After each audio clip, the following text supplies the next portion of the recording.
Okay, let's do this. Everybody here is a marketer. Is that sounding good in there? Sweet. Everybody here is a marketer, I'd imagine, either in e-commerce or some kind of technology. You can get more headsets at the back if you don't want to fight against the noise. As marketers, we've all got a lot of challenges, right? The challenges might be, as I've listed there, into buckets of time, cost, results, and measurement. So what we're going to do today is I thought we would take some of these big challenges that we all face as marketers, and we'll look at some specifics, and we're going to come up with some solutions. So how can we save time making content at scale?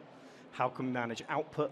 How can we do internal resources? We're going to be looking at how we could save some cost in terms of values and reversions. We're going to look at how we can get better results. And we're going to talk about analytics and attribution. This is basically a buzzword bingo of all your favorite things that you want to know about as marketers. Okay, the other thing I want to do today is talk about how we can help you in the awareness phase of the funnel, so right at the top of the funnel, how we can help you in deepening conversations, how we can help you with conversion, and how we can help you with retention. And I know this is strictly an AI stage, but some of what I'm talking about isn't AI, but don't tell anyone, but most of it is. So who am I to be talking about this kind of thing? I run a company called the Hurricane Group, and we have 3 agencies: a media agency which does videos, a social agency, and a medical agency. Turns out medical's where the money is, in case any of you wanted to know. We have lots of great clients. I've written a very nerdy book on video marketing, and my publisher is just over there. They've got a stall, and they didn't bring any of my books with them. So if you want to go down and make them feel bad, that would be a good shout. But you can also get a discount from there as well. Okay, let's just have a little look at challenges and how we can overcome. So the first thing I want to talk about is personalized video, which does have AI involved and is a good thing. Is anybody here using personalized video at all? One. Means I've got a whole lot. You might be really bored by this bit, to be honest, but the rest of it will be all right. It's very strange being up here because it's so noisy. I'm sure you're finding the same thing down there. Okay, personalized video. What is it, first of all? Well, what personalized video lets us do is it lets us take any information that we have on a spreadsheet about our customers and put it into a video, right? So if we know, if we know their name, if we know where they live, if we know how much they've bought, how much they've sold, how much they've invested, we can start to put that in a video that is just for them. So I'm going to show you 2 examples now of personalized video. The first is by Barclays, and this is quite a simple one. What we've done here, or what they've done here, is they've included somebody's name and how much money they have into personalized. We're going to look at a couple of examples of personalized, then I'm going to talk about why you should bother doing it in the first place. So hopefully, I'm going to wave at the guy. I hope this is going to work.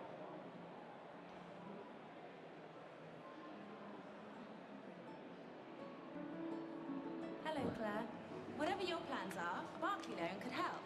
Because you bank with us, you can get an idea how much you could borrow before you apply. So, if you're thinking of buying a new car, a Barclay loan could get you on the road.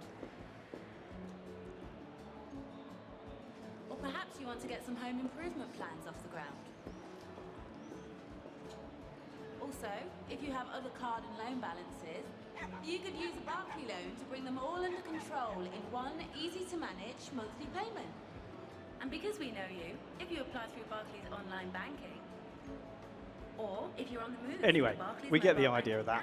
So we've taken some very simple into your Barclays account instantly. We've taken some very simple information and we've included it. So that was kind of like stage 1, and that's good for helping people just to know who you are.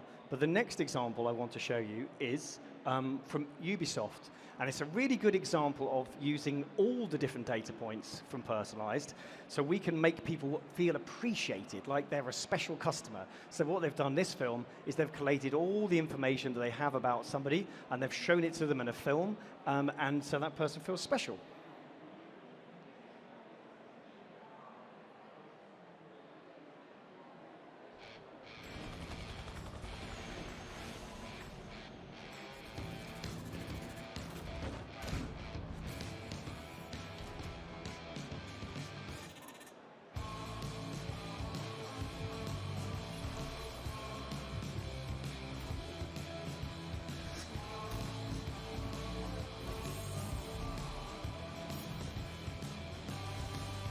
Anyway.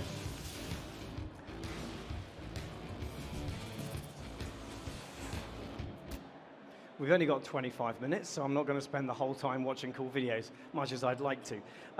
So let's just have a quick look at how it works. There we go. So the first thing we do is we make a video with blank spaces in it, right?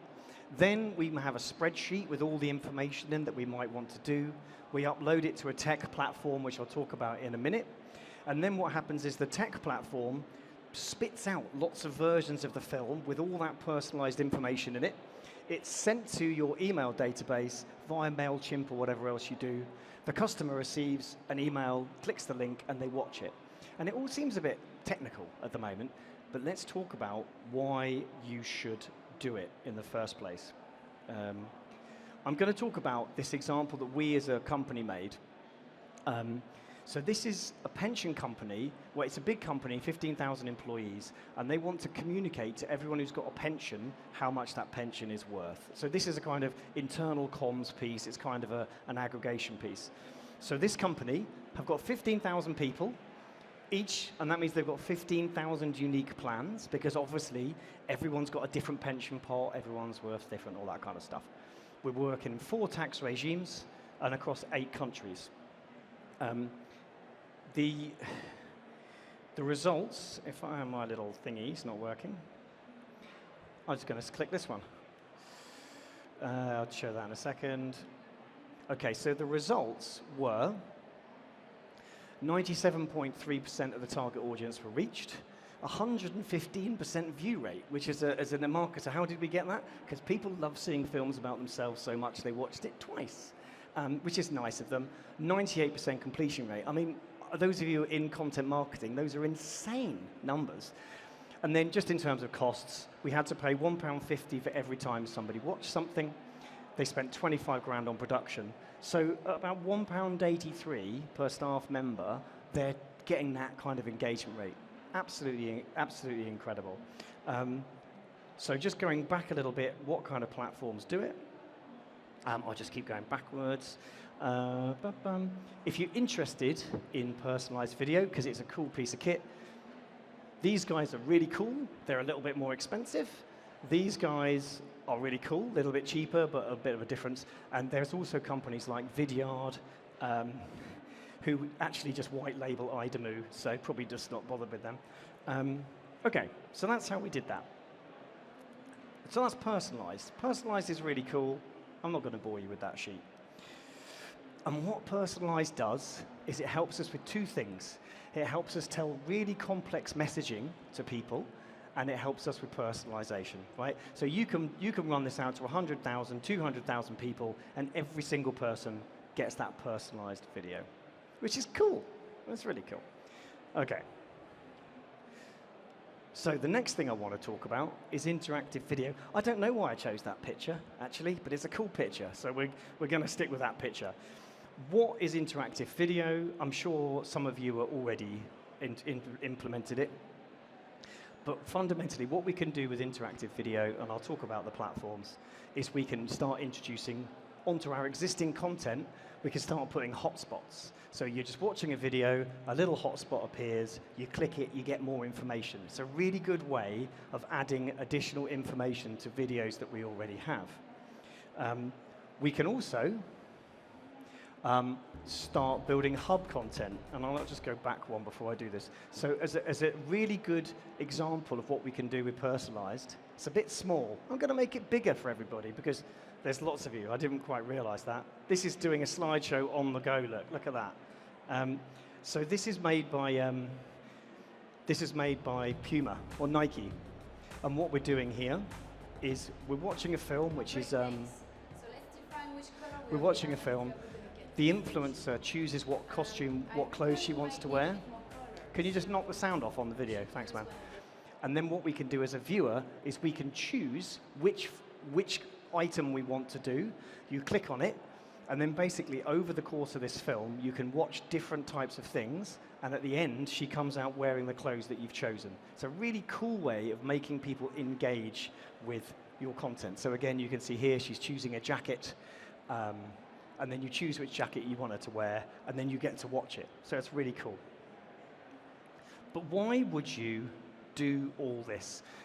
The other thing you can do is you can also do like branching, which means that you can start adding hotspots to your content and you can overlay to other videos. Really helpful, because what we're looking to do is increase total watch time, total engagement time. Okay, who's doing it?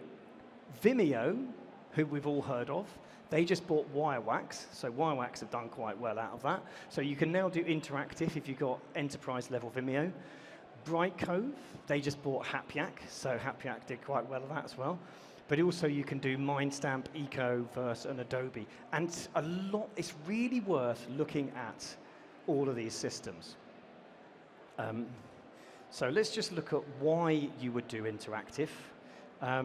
Fundamentally, the reason we do interactive is we're going to turn the video experience from this, where you're sitting back and you're chilling out, to a much more sort of lean-in experience, where people are leaning forward, they're interacting with it, okay? So they're taking part. The reason it's really good is we can take all of that content that you've already got, right? The loads and loads of content. We can put interactive layers on it, put hotspots on it. We can tell them at a marketing conference, they're saying HubSpot by mistake. We can put hotspots on it. We can start putting menus on it so we can make that content feel really fresh. The engagement rate on interactive content is 3 to 4 times higher because people like playing with stuff. We've proven time and time again that with interactive content, the data retention is high, so people listen more. We get much higher satisfaction ratings if you have a complex subject. So this is a really interesting thing about personalized, because people can choose their own adventure. They can choose to watch that bit or that bit or that bit. If there's a lot of information, they can self-discover, and that just pushes up the satisfaction ratings. And then finally, you can capture every single choice that people are making within that interactive film. What have they clicked? What have they watched? You put that into the back end, you tie it into your CMS, suddenly we know a lot more about what people are interested in. And above all, we're increasing that total view time. So interactive is cool, right?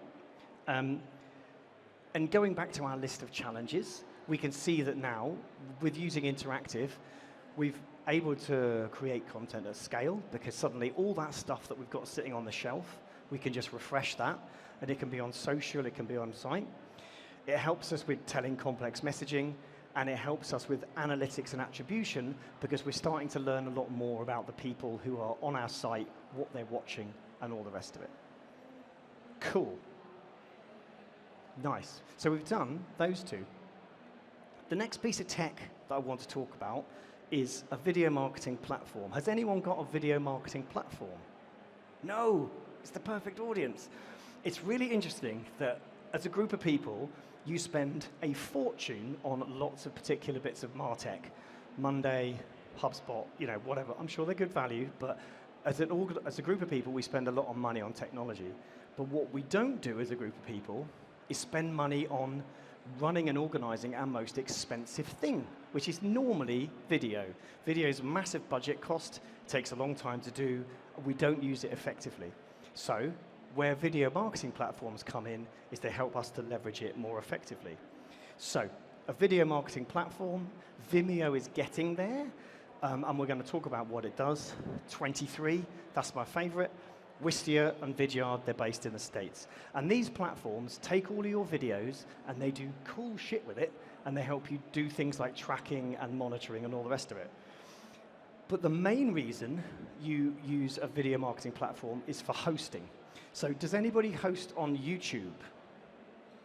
Yeah, right, we're going to have a little chat afterwards about that. Okay, so the problem when you host on YouTube is, well, there's a whole different load of problems, but we work with Salvation Army, who, until recently, hosted using YouTube, right? So this is their website. This is one of the videos on their site. They host on YouTube. At the end of the YouTube video, what happens is you get a list of loads of other videos that you might want to see, right? Now, this is the Salvation Army, right? They're fairly traditional. This one is about a very rude monkey, right? And then you click one of the other ones, and this one, this video is ventriloquist derails live TV segment with sexual innuendo. This is not Salvation Army territory, right? This is not the brand safety that we want. So when you host on YouTube, you're opening yourselves up to all sorts of issues. You can turn some of those things off, but not all of them. Here's an interesting thing if you do host on YouTube. If you go to your YouTube stats, or we've got a spreadsheet, go to your YouTube stats. This is one of our bigger clients. Go into traffic sources. So this is where all the views are coming from for your YouTube channel. And in here, you'll probably find your own website. So in this case, the blue gives it away, but this large corporate, 12.8% of their views are coming from their YouTube channel, right, from their own website. So what's happening there is they're spending all this money getting people to their website. They show them a YouTube video, which immediately sends them back to YouTube, and they're wasting all of this money. So it's a really important thing that we basically don't use YouTube. Other things that a video marketing platform will do for you. So this is 23. They're based in Copenhagen. They're a very nice bunch of people. It means, and this is really helpful, all the content that you make is in one place. There's probably not many people here who can say that. It's probably an MP4 on an email, hidden on a hard drive, somewhere in your server. So a video marketing platform just pulls it all together. You can give different access to different people. You can do all that sort of stuff.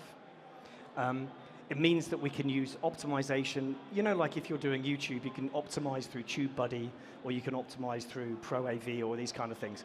Suddenly, a video marketing platform means you can optimize the descriptions, you can optimize the tags, you can A/B test with the content that's on your site. So you can, example, test what's going to convert the most. So that's a really cool piece of kit.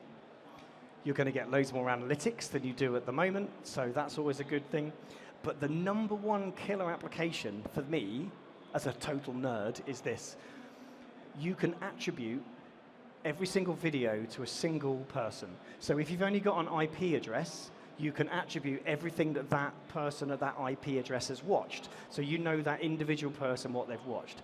But if they ever fill in any kind of comms, it can link into your HubSpot, it can link to your CRM, then you can put an email address to that person, and you know what they've watched, how long they've watched it, and you can start to serve them content that's relevant to their customer journey. So, has customer 1 been on the site 5 times? Well, it's time to give them a bit more of a different kind of message. Have they been there 20 times? Again, a different message. So it's a killer application. It's not very much money, and it revolutionizes how you can work with content. And then finally, it will also do this thing called one-to-one video, which is really cool. Sorry, my face is all over that. But we always talk about broadcasting video to lots of people, don't we? But a one-to-one video is a really simple screen capture tool if you're in B2B or high-value worth, and you can just record.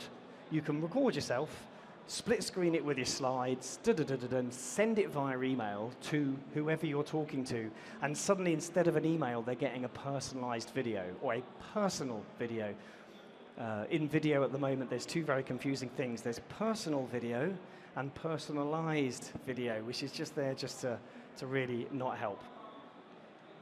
Okay, so on this one, a video marketing platform sorts out all of your things, content at scale, managing output, all of these kind of things. So I've given you loads. It really does help solve a lot of those problems. And then we're on to the final bit. AI in content creation, this is the AI stage, so I probably should have put this at the top. And also, if you go out there is dozens of people out there that are going to sell you AI content, right? Specifically, it seems to be heavy around product, how you can make animations of product. This is a little bit different. And in order to talk to you about this, to start the subject, I'm going to introduce you to Derek, who's a colleague of mine from TikTok in the USA. He's quite quiet, so we're going to hear what he's got to say. Here, this technology for marketing event. So as Jon has hinted... I'm going to go again on that. Thanks, Jon.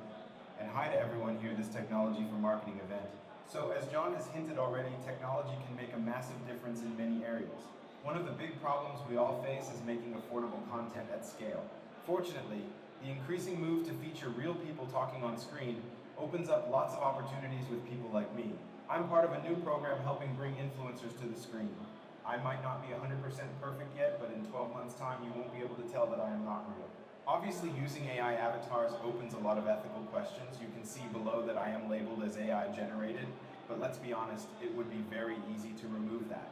What is really interesting, though, is that lots of new evidence is showing that consumers don't really care if I'm real or not. And to hear about that more, let me head back to Jon. I mean, it's not perfect yet, but soon, right? Soon, you're not going to notice the difference. This is weird, and also, he doesn't blink, but apart from those two things, it's perfect. Once they sort out the blinking and the hands, he'll be great. So, as Derek just said, I'm going to be talking a little bit about the whole people are real, but if you are a TikTok person, you can sign up to the TikTok Creative Center's beta test, and that's where Derek and about 7 of his friends are. We're very lucky to have been signed up to that already. They do lots of other cool stuff. They've got an AI-generated thing which you can start finding out what kind of content that you would like to do on TikTok, and they'll also help you find trending terms. So they've basically integrated AI into the TikTok interface for content generation. So yeah, just look up the Creative Beta Club. It's very cool. However, coming back to what Derek said, there's this really interesting side to the whole influencer debate, is that people aren't really bothered if an influencer is real or not.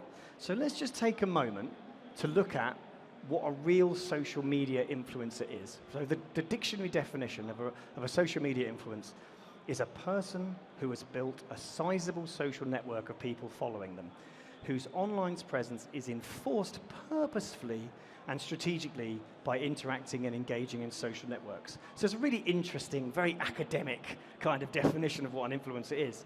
But nowhere on there does it suggest that it has to be real. None of these things are commensurate, which is a good word for an event, on them being real. So AI influencers are starting to become a real thing.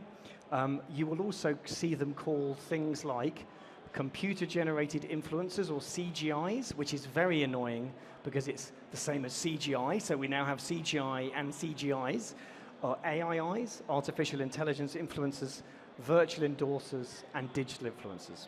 So we've got loads of those kind of things. But it's emerging as a digital marketing discipline in its own right. So back in 2016, Lil Miquela, I don't know if anyone's seen Lil Miquela. She was invented.